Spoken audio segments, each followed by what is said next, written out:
Well, hi everyone.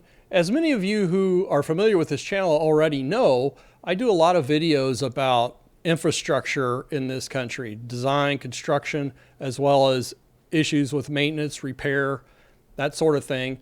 And I recently did some videos about the problems associated with the spillway at Lake Livingston Dam. And this dam's located 70 miles north of Houston, Texas. And of course, the big story was with Hurricane Beryl moving through earlier this week. I'm recording this video on Friday, July 12th. So Beryl came through on July 8th, Monday. And fortunately, it came through rather quickly, dumped nearly 6 inches of rain in a short period of time. But the real damaging effects were from winds knocking down trees, which resulted in loss of power to over 2.3 million people in the Houston area associated with the Centerpoint utility. And Centerpoint has been very slow to restore power to the area. As of now, there's still about 1 million people without power. Many of those people don't have water either. And of course, temperatures are quite high, 80s, low 90s with high humidity. This is beyond a hardship for elderly and people in poor health. This is a life-threatening situation. So I want to go through typically what's involved with these kind of problems and what I think needs to happen going forward to have a more reliable power supply in Houston and for other areas. Here's the outage map right after Hurricane Beryl moved through. This is from Centerpoint. And that was another problem. Apparently Centerpoint was very slow to update these maps. And I'm going to talk about what people did to circumvent that here in a second. Here's a satellite image side by side. To the left is what the city of Houston looked like at night on July 1st, and to the right, a day after Hurricane Beryl moved through. So much less lighting after the hurricane moved through, which is indicative of loss of power. Now, if you're not familiar with Centerpoint, they're a $19 billion for-profit corporation that was granted a monopoly over 100 years ago to manage and maintain the transmission and distribution of electricity across the Houston region. And that's the problem here. This isn't a power generation problem. This is a power transmission and distribution problem. So will lawmakers and regulators hold this utility accountable? It remains to be seen. I think maybe a good start would be removing the monopoly. So as I mentioned, over 1 million customers are still without power. People are getting rightly frustrated. And as I mentioned, Centerpoint wasn't keeping an outage map up to date. So people resorted to using the Whataburger app. Apparently you could use this app and it tells you which Whataburgers were open. Most Whataburgers I know of are open 24 hours a day. So if one's not open, you can infer that they didn't have power at the time. So I thought that was pretty interesting. I'm not sponsored by Whataburger. I happen to really like the Whataburgers in Texas. The ones that they've opened up in Kansas City area, I'm not fond of at all. It's a completely different animal. But anyway, I'm glad people were able to use their app for good use. Just another view of the heat that is going on in the area right now. I mean, you don't want to live anywhere near the Texas Gulf Coast in July with no air conditioning. Just shows you the overall temperatures and precipitation for the year, that they're way over in the Houston area on precipitation, which most people would know if they've been following the stories of all the extensive rain and flooding that's occurred. And that's what got me interested in the Livingston Dam story, because starting back in March, that dam had very high spillway discharges that caused a lot of damage that wasn't immediately apparent. So what are we talking about for transmission and distribution? So if you have a power plant, you have a substation at the power plant, and that power is stepped up to go over the transmission lines, and then there's another substation which steps the power down, and then the power goes from the substation out on distribution lines to people's neighborhoods or various areas throughout the city. And then let's say you have a power distribution pole that's near your house. You would have a service line that would go from that pole to your house.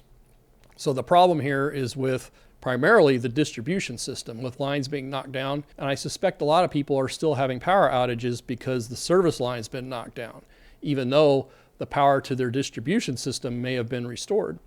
I had this situation years ago. I lived in a 50-plus-year-old house in an older neighborhood that had overhead distribution lines and overhead service lines, and I had a big tree branch that fell during an ice storm and took the service line out. Well, the power company restored power within a day to the distribution system, but I didn't have power to my house because the service line was knocked down. So I was going to have to get an electrician to come out and reconnect the service line, and I needed the utility to shut off the power to my line to do that work. And they couldn't get out there for a week. So I ended up hiring an electrician, and he showed up. His left forearm looked like a French fry from a previous electrocution. And he proceeded to put on heavy rubber gloves and restored my power with handling live lines. I was impressed and mortified at the same time. So this is what we're talking about: a lattice tower for electrical transmission line, high voltage power. And then you have distribution systems that knocks the power down and gets it to a level that you can send it to your house. I moved several years ago to a new part of town where all the distribution and service lines for electricity were underground. And that's what needs to happen in many of these areas. I mean, it just seems like a foolish endeavor to have so much of your electrical distribution and service system with overhead lines in hurricane country. And I'm not saying it would be cheap or easy, but ultimately that will be the solution here. Here's a photo of what an underground residential distribution system looks like through a duct bank or utility tunnel. Now, this story in Houston has taken on the dimension of the haves versus the have-nots. And there are many people in upscale neighborhoods or higher-end homes who have their own standby electrical power generation. These are gas-powered and not gasoline, but natural gas or propane, and they're able to generate their own power, which has been a tremendous benefit for people who could afford it. But of course, most people don't have that luxury, and they're dependent on the utility company restoring power in a timely fashion. And again, by all accounts, Centerpoint has failed miserably to do that, and I think they were slow to bring in enough crews. I think they have much larger number of utility crews out there now, linemen. I understand there's 10 to 12,000 crews now. I think the initial response was a mere fraction of that. You know, it's not like this hurricane suddenly changed direction and plowed into an area that they didn't expect to get hit by a hurricane. This was about a week in the making. So why they didn't have more linemen brought into the area on a standby basis is I'm sure going to be one of these key factors identified as the reason for the protracted outages. I came across this article: Texas lawmakers seek to improve Texas's power capacity by joining regional grid and agreeing to federal oversight. So you may have heard a few years ago when there was a big cold snap, the Texas power grid nearly went down. And Texas has its own utility grid system for electrical power.